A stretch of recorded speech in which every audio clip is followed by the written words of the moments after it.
د ذاتي ځمکې اخیستلو دپاره یو ډیره زبردسته او مجربه وظیفه. که یو کس غواړي چې په یو نوي ځای کې خپله ذاتي ځمکه واخلي، خو لیکن هلته یې استطاعت او طاقت نه وي، او کوم ځای کې چې استطاعت او طاقت وي هلته یې مالکان نه خرڅوي، نو دا وظیفه دې شروع کړي او د الله تعالی نه دې دعا غواړي. انشاءالله الله تعالی به د ده دغه مراد پوره کړي.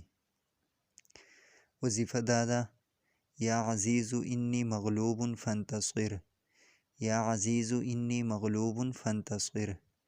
د هر فرض مانځه نه بعد دی 21 مرتبه دا وظیفه کوي او بیا دې د دې نه بعد دعا غواړي. انشاءالله الله تعالی به د ده دغه مراد دا پوره کړي، او کوم ځای کې چې دا ذاتي ځمکه اخیستل غواړي نو هلته به الله تعالی د ته ځمکه ورکړي.